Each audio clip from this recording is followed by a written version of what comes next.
We were on our way back from Tigard, and I got the alert on my watch, and I'm like, oh my God. Well, you made it. I'm here. I'm here. That's what counts. Okay, so I guess we should start with a roll call.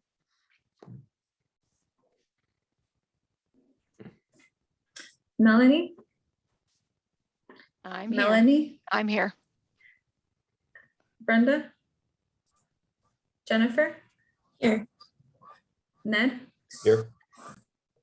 Wesley? Sean? Ron? Ron muted? No, he's there. Alexander? Here. Great. Thank you. Yeah, so we have 4, which makes a quorum. Just made it. Okay. Before we start, I just had one procedural question, and that is that I think it was back in our second meeting, we had a motion and voted on approving the minutes from the first meeting, but I've not seen that at all since. So is that not something that's ongoing at all, or? Yes, it is. It's just I haven't the person that does the minutes didn't give them to me as quickly as before, but Okay. I'm setting them up, so they should be on the next agenda. Okay, got it. So you'll probably have several then on the next agenda to vote on. About 2. Yeah. Okay, good to know. All right. Let's see. Anything else before we start with the presentation? Okay. Deb, the floor is yours, or actually the screen is yours. Okay. Great. Okay, let me get in presentation mode. There we are. Okay, do you just see the title slide? Now it's good. Now it's good. Okay, Yeah. Thanks. All right, well, thanks you all for being here during this holiday time.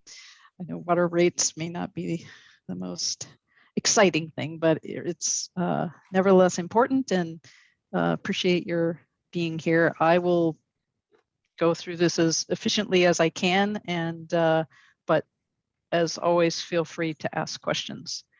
This is the second water rate meeting. First one, we talked about the requirements and compared it back to the prior plan. And this meeting, as we did with wastewater, this focuses more on the individual component of the components of the rates and the customer class rates and bills. And also special for water is the non-potable rates for irrigation service. So we'll talk about that at the end. Just review, we're talking about rates which drive the or the primary funding source for all things water, operation, maintenance, and capital costs. As we discussed in the prior meeting, this rate plan and revenue projections are consistent with the prior 2020 plan, despite all that's happened with the pandemic, and all things are fairly consistent with the prior plan. The expenses, there's actually some savings. There was some reduced costs on the operation and maintenance side due to some staff vacancies and some reduction in repair maintenance kind of activities. And but the capital improvement costs are somewhat higher. And Paul did a great job of talking about some of the driving key factors that are driving that increase. Primarily the HB 2001 requirements, higher density, and the seismic improvements needed for facilities throughout the system. So we're dealing with, in the short term, the first half of the plan, the costs are about the same in terms of the capital improvements, but the farther out improvement costs are higher. But that's pretty typical in that we can do more specific within the 5-year and generally stay within that plan. But, as we move out, things are move out a couple of years, additional projects are identified. The good news is that the debt service, there is existing debt service for water, but that drops off in 2 increments, both in 2026 and then at the very end of the plan in 2029, which means that the current rates and SDCs that are supporting that debt will be available to fund new capital improvements, either in the form of continuing with cash financing or with new debt service. This chart here shows you the capital improvement plan spending, both in total, 30.5 million is estimated, and the annual totals, which you can see fluctuate quite a bit, which is not unusual for infrastructure systems. And the other point to make here is just a reminder that right now SDC revenue is being used to pay off debt service that was used to fund improvements that were specific for growth. So it's not really being used in the first few years of this plan to fund new capital improvements, retire that current debt, and then you can see that in the second half, then we are assuming that SDCs will contribute where the projects are eligible and where we are showing that there are funds, projecting that there will be funds available. So capital costs collectively, which include pay-as-you-go capital and debt service, are funded by both rates, reserves, and SDCs. This is just showing you the capital, the new capital side, not the debt service. I had a general question. I was just thinking of something here. So the SDCs in the early years, as you say, is going to pay off debt service that we've got. So the SDCs come mostly from like developers in new neighborhoods, right? Do any of them vocal any concerns or complaints? You mean all this money I'm paying for is not helping to put these pipes in the ground in this new neighborhood? None of them say that? Well, okay, so understand that SDCs are one part of what the costs at new development pay. Sure. The developers put in the lines that directly serve the homes within that development, the minimum pipe size that's required. So that's a big part. That's being funded by the developers directly. The SDCs pay for the oversizing and the general system capacity costs. And so, they can be used, and so the majority of the costs, for water, the city, unlike wastewater that had, I think, pretty much was just a couple of existing debt, bonds outstanding or loans actually. This on the water side, there were a number of individual facilities that were funded with loans, and like there was like a reservoir and a pipe. There were just more loans of smaller amounts. And they really were focused on growth facilities. So that's why they have been, on the water system, the SDCs have gone first to pay for that debt, because it really was driven by growth.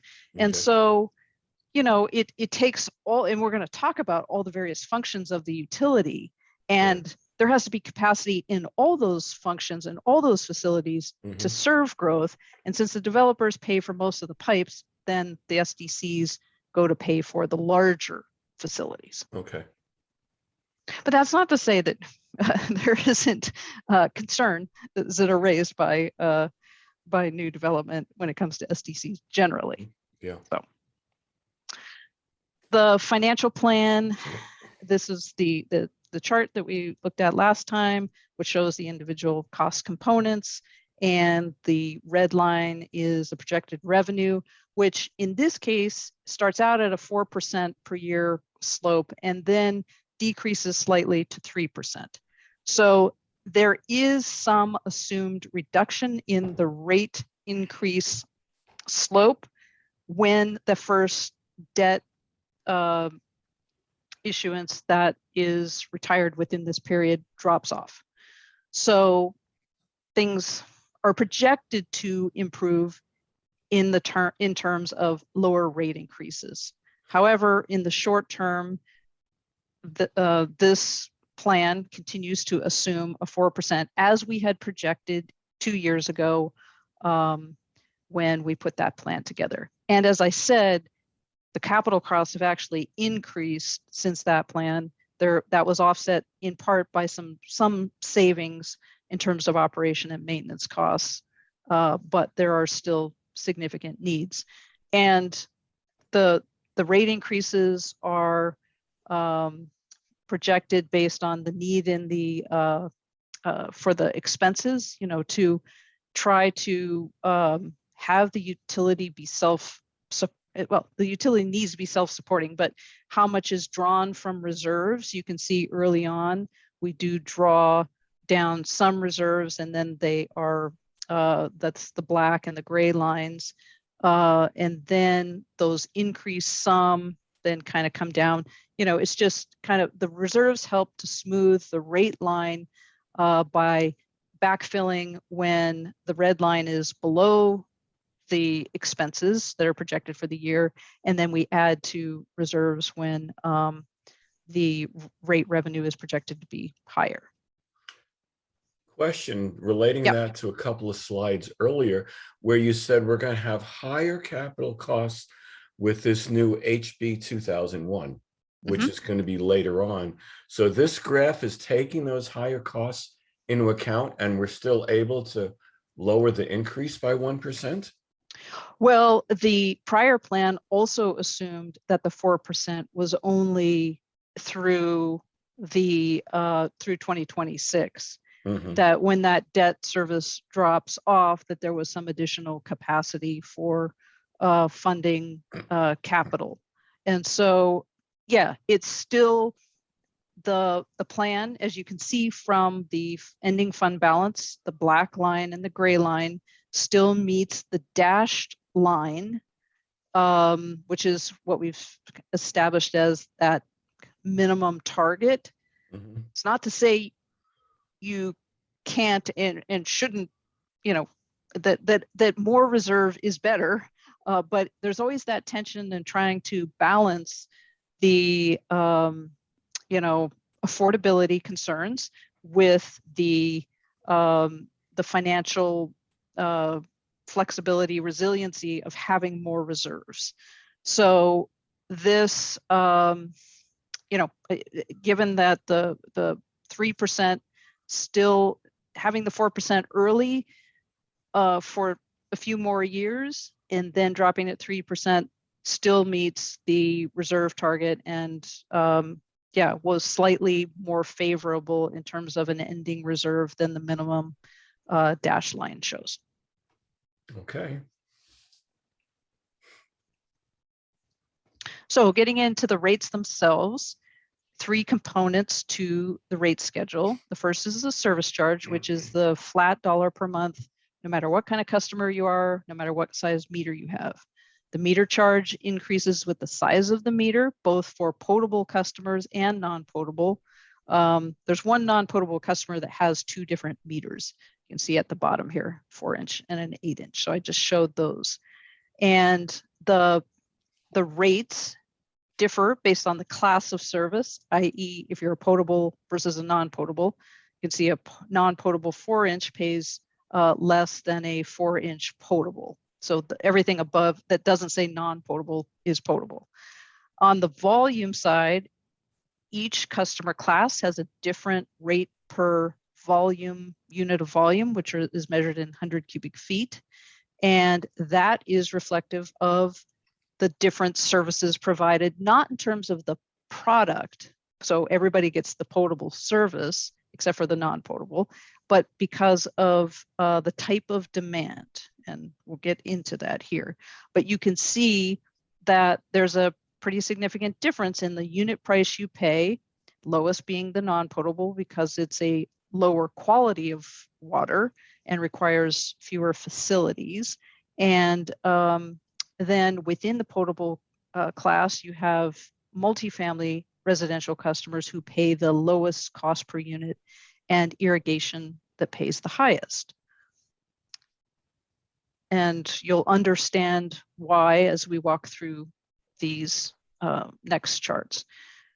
As with the wastewater cost of service rate setting process, we go through a multi-step allocation process where we take the capital costs and the operating costs, and we first allocate to the functions of the system. For the water system, and Paul talked about the various facilities and improvements needed at the last meeting, but generally it's the water supply and treating of that water. Then it's the moving the water, distributing it to customers, which requires some pumping and storage to meet the different demands throughout the day. And then there are those customer and administrative costs that aren't related so much to the delivery and supply of water, but just to sending you bills, replacing your meters, things like that. The service characteristics, so those are the functions. Service characteristics are reflective of how we can measure customer demand and requirements. So there's two different things we look at with respect to the service being provided. How much water do you use on average?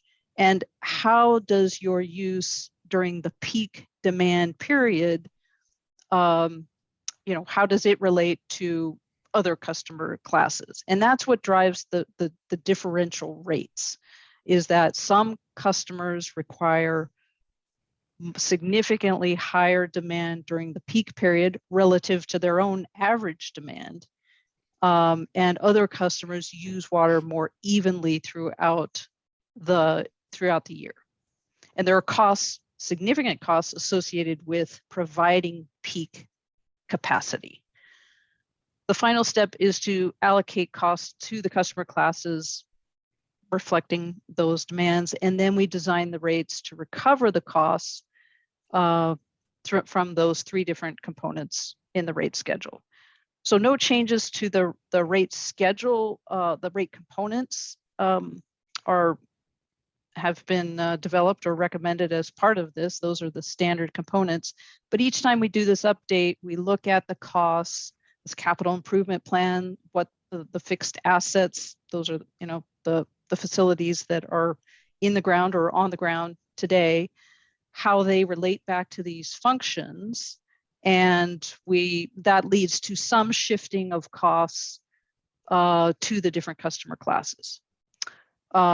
This shows you, and as with the wastewater, I've got lots of spreadsheets and tables that perform the allocations of all the individual line items in the budget, the capital improvement plan, to get costs into these different pie slices. So we're trying to recover close to $7 million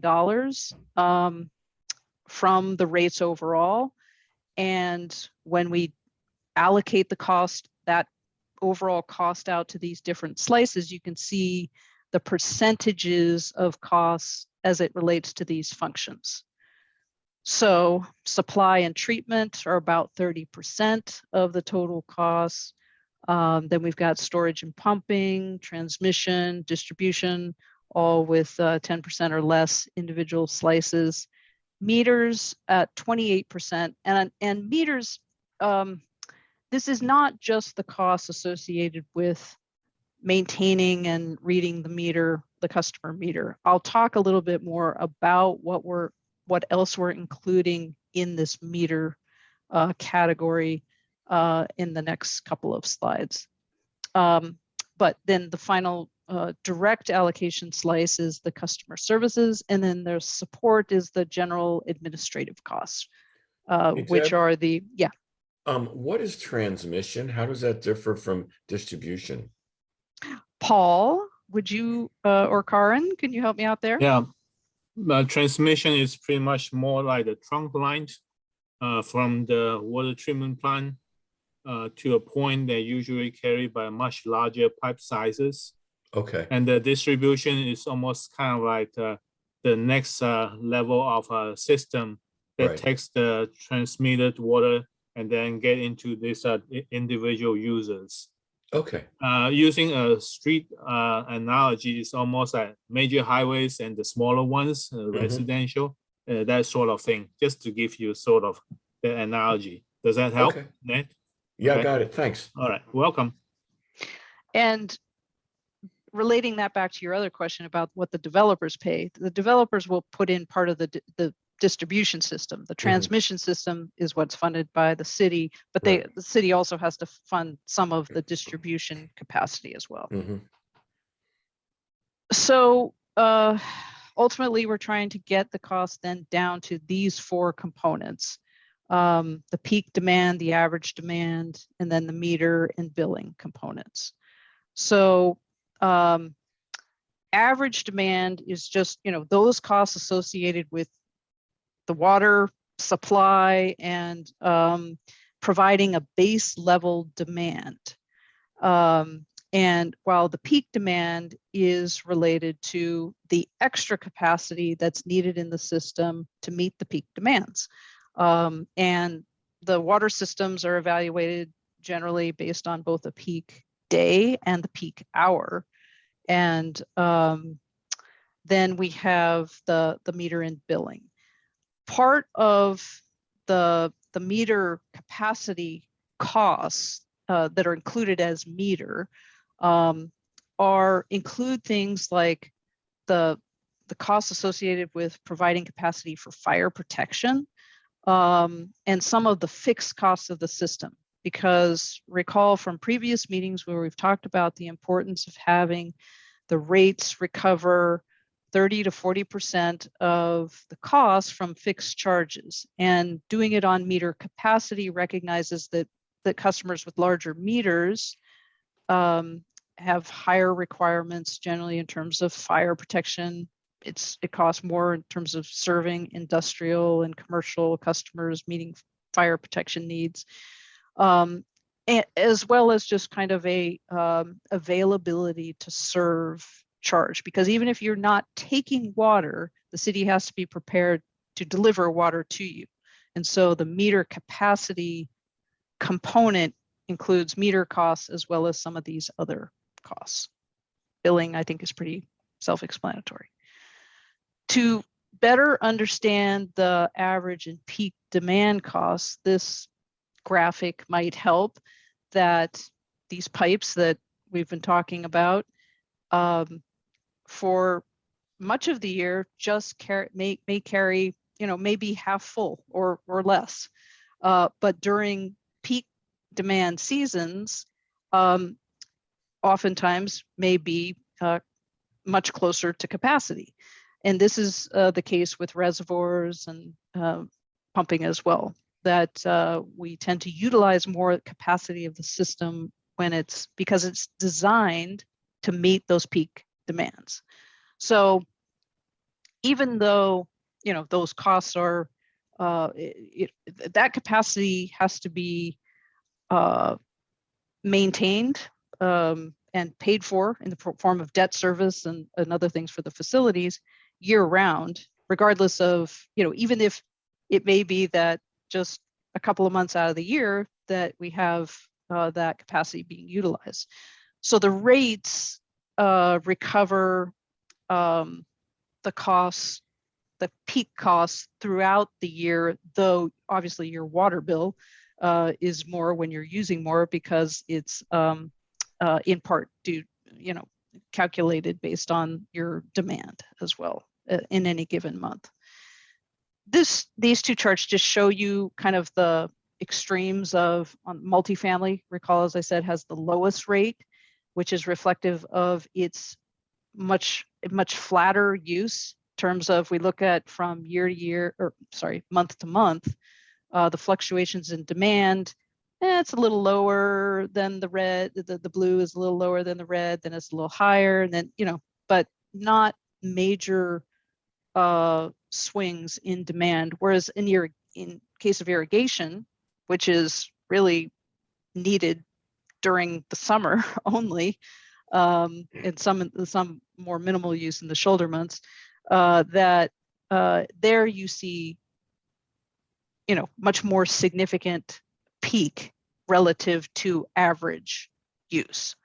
And so again, that's, and then the other customer classes are kind of falls somewhere in the middle here.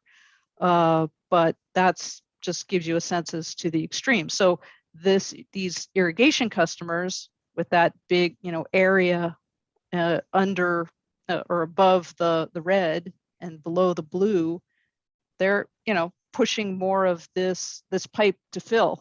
And so they're going to pay for more of that. If you consider the peak part of that use to be the area in black on the left side here that then fills, irrigation are going to pay relatively more of the need to fill that, that pipe, because they're driving that increase.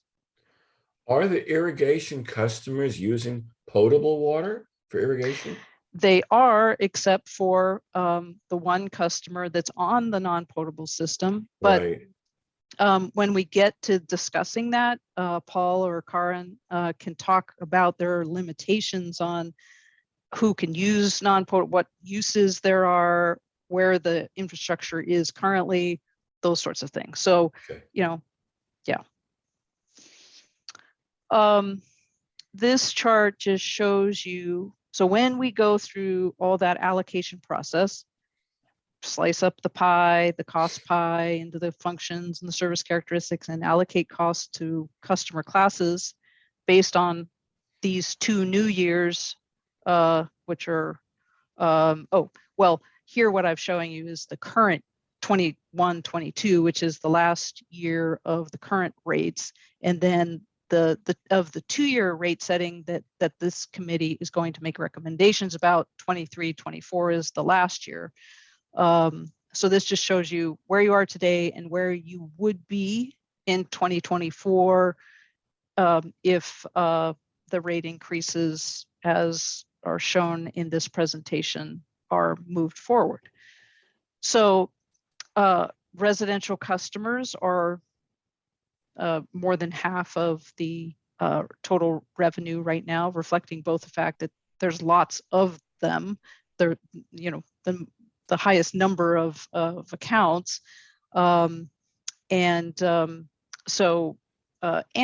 they also do, residential customers as a whole tend to have moderate peaking requirements because of car washing, lawn watering, all those sorts of things.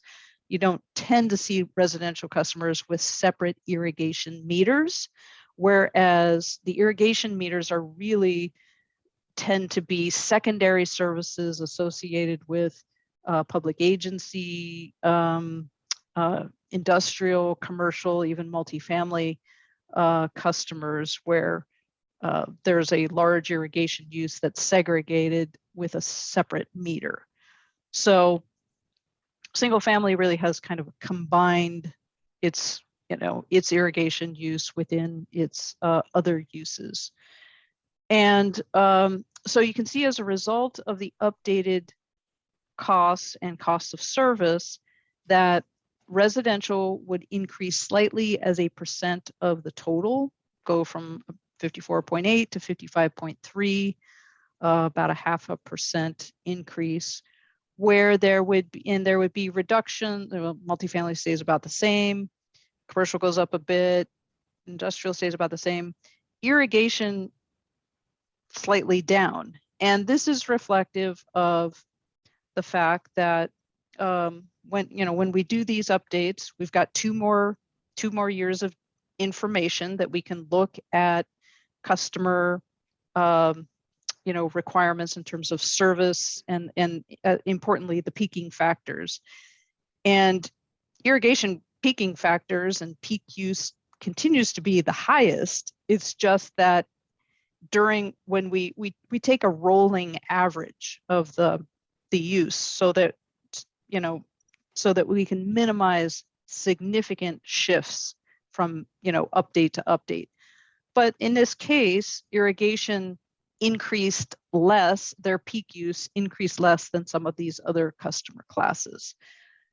Single family residential, also because it has the majority of customer accounts, anytime we recover more costs, as the billing charge goes up or the meter charge goes up, even though they're the smallest meters, just by the sheer number of accounts, that's going to be reflective in the customer class allocations as well. So it's the increase to the slight increase to single family is reflective of both more costs recovered through the billing and meter charge and a more significant increase in peaking compared to some of the other classes.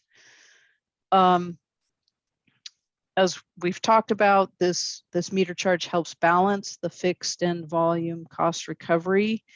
And so here you can just see the type of costs that are recovered through those three different rate components. The billing charge recovers the utility billing and customer service costs only. The meter charge, the meter costs, some distribution system costs, that availability to serve and fire protection.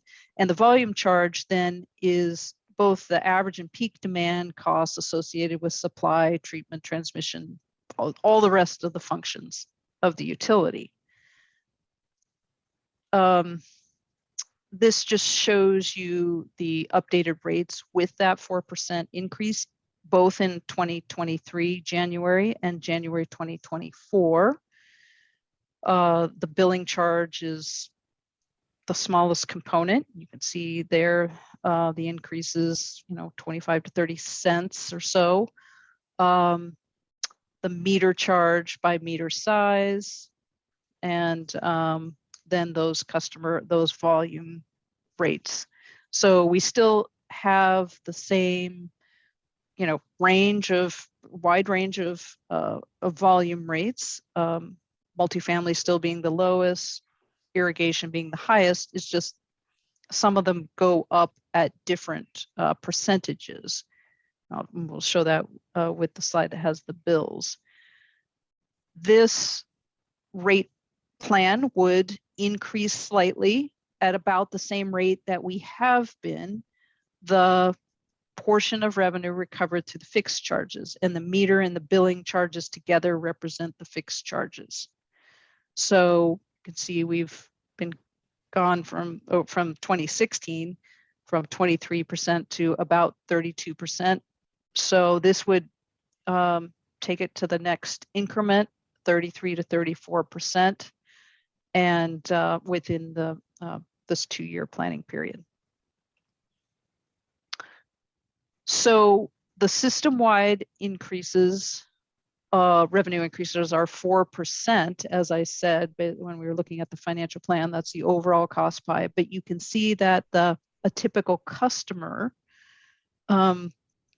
increase varies based on the class. And that's, again, reflective of both the changes to the cost structure, how much we are investing in supply and treatment versus distribution versus meters and billing and all of that, as well as changes within the customer classes and how they use water.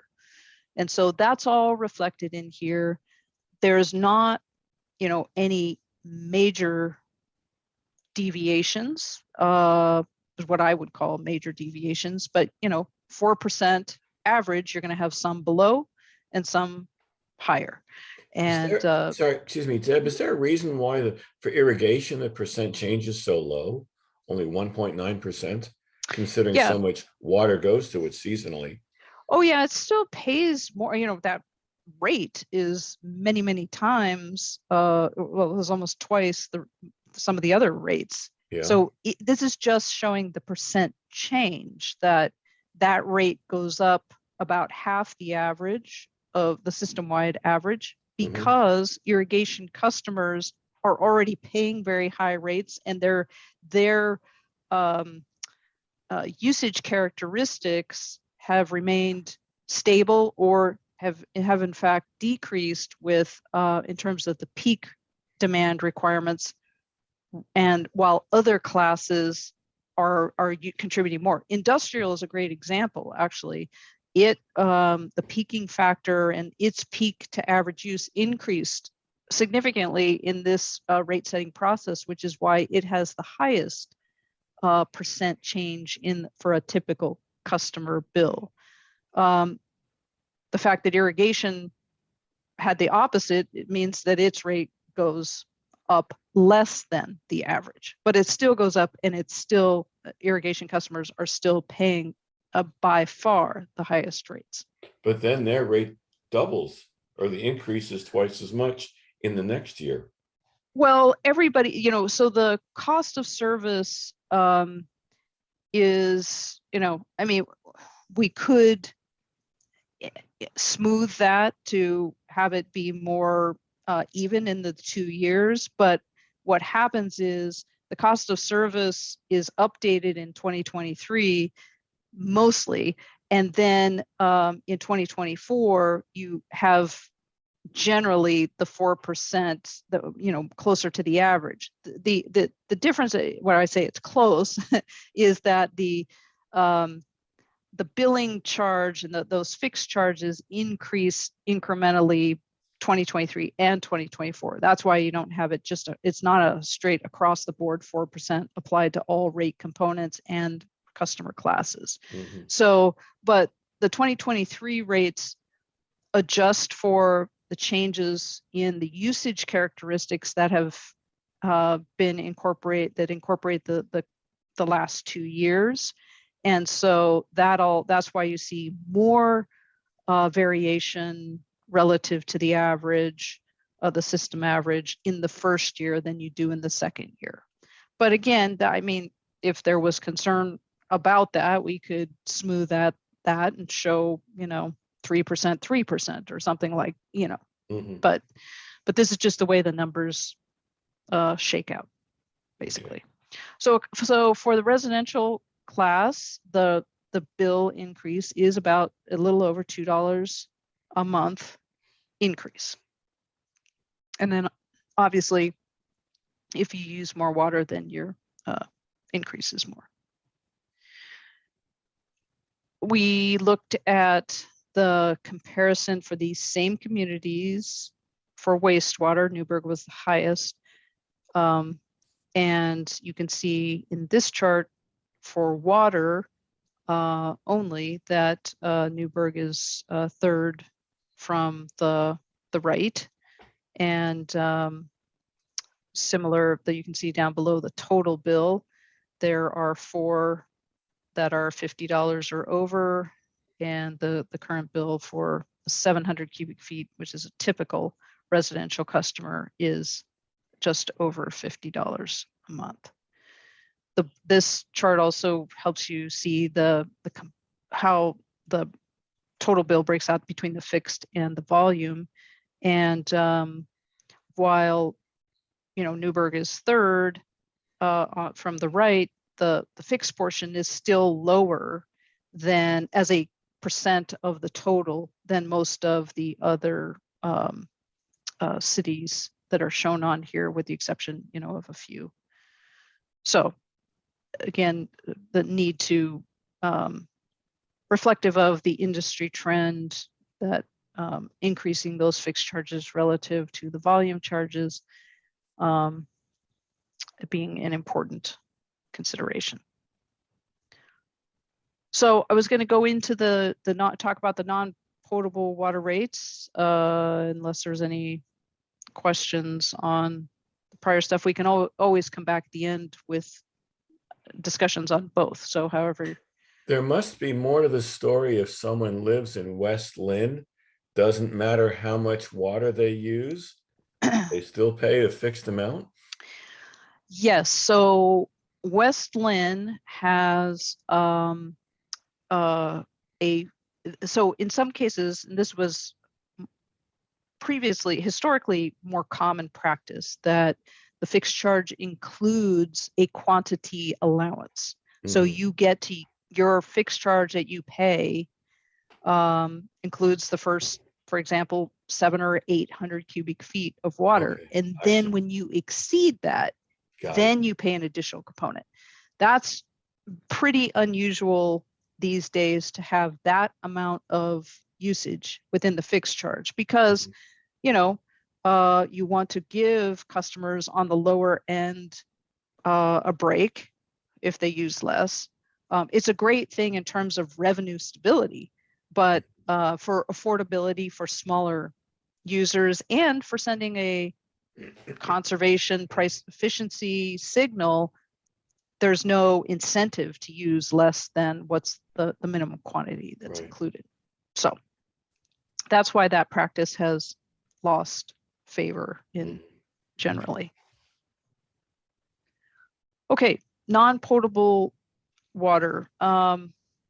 So, and I'm sure Paul or Karin could talk about, if anybody needs a reminder of what is non-potable system, I'll let one of them give you that. But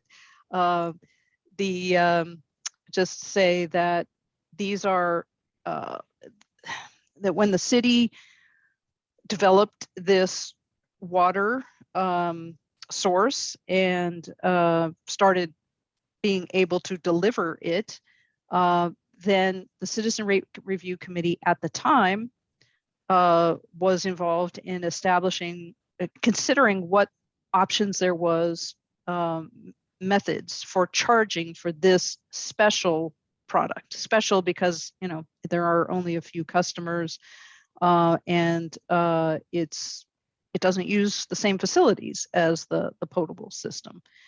And so the other consideration is that because this is a product, in part, the reuse system is associated as a cost also of the wastewater system. You know, there were a number of considerations that had to go into, well, what's an equitable and defensible way to charge for this water, particularly since you want to encourage additional use of this water because it preserves the highest quality water for uses, non-irrigation uses. So the method that was recommended and adopted is a little different than the way we calculate the rates for the potable rates. And that is, we identify the, it still includes the same components. You've got operation and maintenance costs, which are, in this case, these direct costs, labor, materials and supplies, equipment, maintenance, some utilities costs. And there was I think 2 years ago, the city had a consultant review and update the cost estimates of what it really costs specifically to provide this, the reuse system, and then also costs associated with Otis Springs. Like the other rates, there are indirect costs. So a portion of the administration, franchise fee that's calculated as a % of revenue, those are included as well. And then the capital costs, though, are limited to the water system share of the effluent reuse debt service, which was determined to be 27.4%. The remaining debt is recovered through the wastewater rates. So this system is both a benefit to the water system in that it provides irrigation watering product, and there's a benefit to the wastewater system because we have, well, I'm not going to try to get into that. Karin or Paul can talk about that, but It's okay. there is a benefit to the wastewater system. So the math is pretty simple. We take the costs of the direct and indirect capital costs, or in this case, we look first at the annual O&M costs, which total about $115,000.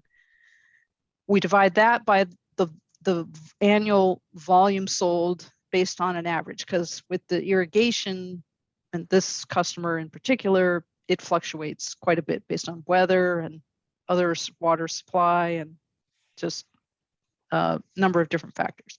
So the O&M rate comes out to be $2.04, and the annual debt service costs, which don't really fluctuate from year to year because the debt is fixed, except there have been a couple times where the debt has been refinanced. So the capital rate in this case is not divided by the volume sold, but it's divided by the capacity of the system. Because right now there's a lot of excess capacity in the system, in the reuse system. And so you can't really recover that from just the one customer alone, because the system was put in place with greater capacity than is needed to serve that one customer. So the capital rate and the O&M rate, sum those together, and then 7% is added on for that franchise fee. So the total rate is $2.89. Oh, franchise fee. Okay. So you can see the current rate is $2.80, and the then with and so the costs have the operation and the capital costs component has not changed. The operation and maintenance costs have increased or are increased based on inflationary factors. And so you can see the percent change in the rates is less than the 4% that we're projecting on the potable side. That these are, reflective of a system that has a, stable capital component, and then just the O&M portion is subject to the inflationary component. And then the fixed charge similarly is escalated to based on inflation as well. So these rates are about a third. Remember, we talked about the potable irrigation rate is like $8 and some cents per 100 cubic feet. This is less than $3 per 100 cubic feet. So it's about a third of the irrigation rate and 2/3 of the commercial rate. So there's both an incentive and a cost advantage to using this water product to the extent it's available for your use. But it is limited because of regulations about what type of uses, and then the system design as well. Okay, I got some general questions here. So Sure. the intent certainly is to use more non-potable water for irrigation. That's what the golf course is using it for. So regulations or not, they must okay non-potable water for irrigation.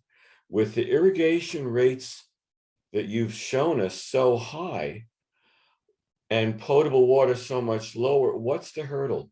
Why isn't ADEC? Why isn't the Allison? Why aren't others converting to non-potable water for irrigation? Is it an infrastructure issue where there are no pipes going where they need to be? Or I just don't quite make the connection of what the hurdle is. That is one of the reasons for the system, that we don't have a fully developed system to provide the delivery, and we have bits and pieces of it. That's one of the major reasons. And to develop a fully usable system, we have to put in a lot of costs to develop that as well, to fund it. So that is another consideration, how much we put in there and how much we can get out of it. Mm-hmm. So those are the kind of questions that we have to give more thoughts about it, because it's not an inexpensive system to develop and to make it available. But there are fewer customers who are able to, how should I say, if they use it, then certainly more people using it would be good, but individual household is, we don't have that ability at this point in time. Certainly, you point out very good that larger institutes or commercials or industrial, they can use this. This is a very good quality reused water or reclaimed water, just a little bit shy of drinkable, or Yeah. I mean, I'm not an economist or an accountant, but I'm wondering, long term, seems like there'd be a savings in certainly the water rates, and obviously it'd be less overall fully treated water needed, for so much going irrigation. And how do the long-term savings compare to, yes, major upfront costs to get it going? I don't know where the break-even point is, but it seems like we're in kind of a stalemate right now, where it's just there's potential, the prices look favorable, but no further expansion is happening in this. Ned, can I jump in just Sure. really quick? I'm going to jump on what Paul said. Is part of it is an infrastructure, and part of it is we have moved forward on it.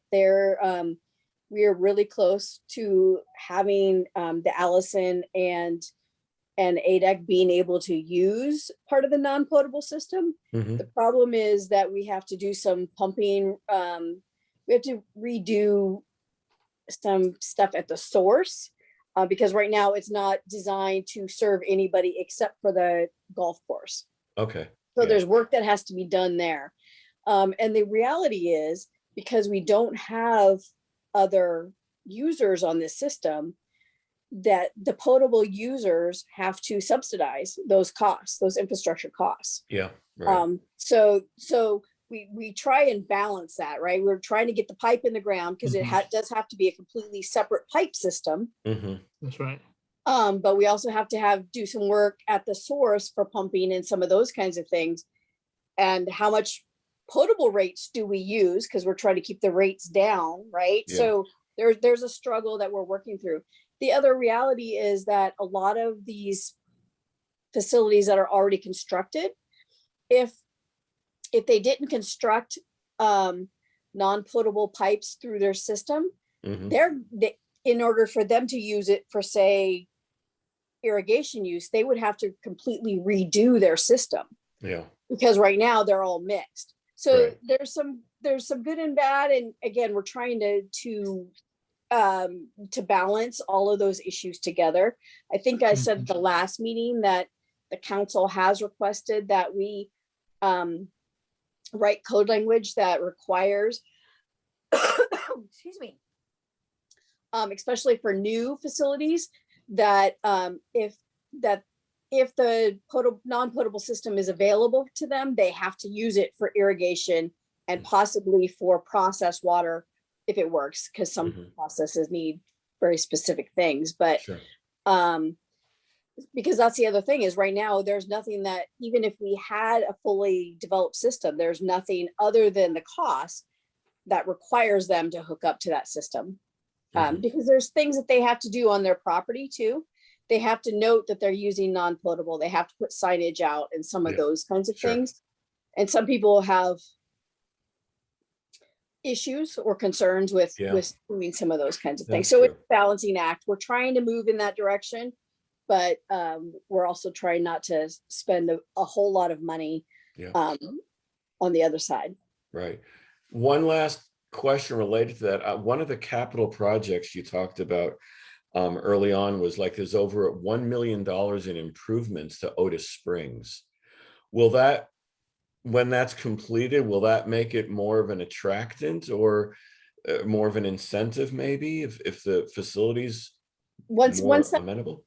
Once that's completed, actually, Otis Springs will be available for the hospital, for the new MOB building that they put in there for their irrigation, and then also for the development on the north side of 99 for their irrigation, for the Allison Inn and those kinds of things. So once that $1.4 million is done, then it will open up for a lot more people to be able to use the system. Okay, and just roughly, do you know when that's expected to be completed? In the next 2 years, probably. Okay. All right, thanks. Mhm. That's all I had for questions. Okay, well, this was the last presentation related to water, unless the committee is would like any other additional information. We are scheduled to move into stormwater with the new year at our January meeting, January 5th. Of course, we then have at the end of the process, we do a recap, show the combined impacts on customers of the collective rate increases. And we'll show you the bill comparison for the total utility bill. And there will be, opportunity to discuss the individual systems then as well. But to the extent that you have lingering questions, information needs as we go through the systems, it's helpful to know those so we can make sure we address those before we get to kind of that last recap and final discussion recommendations of the committee. Okay.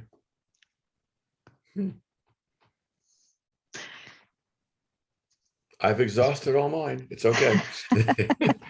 No more questions next? No, You got good questions. Mhm. you did a good job answering them. So, Yeah. anyone else with questions? Well, thank you very much, Deb. Do we have any public comments tonight? We don't have any public comments tonight. Okay. Does anyone else have anything else to bring up? What do they say? The silence is deafening, right? So, okay, well, that being the case, I guess we made it. So the meeting is adjourned, and Merry Christmas. Happy holidays. Happy holidays, everybody. Thanks. Merry Yeah. Christmas, everyone. To See you everyone, next yes. year. Yes, right. See you next Merry year. Christmas. Thank you. Bye. Bye. Happy New Year. Bye. Mhm. Happy Yes. New Year. You too.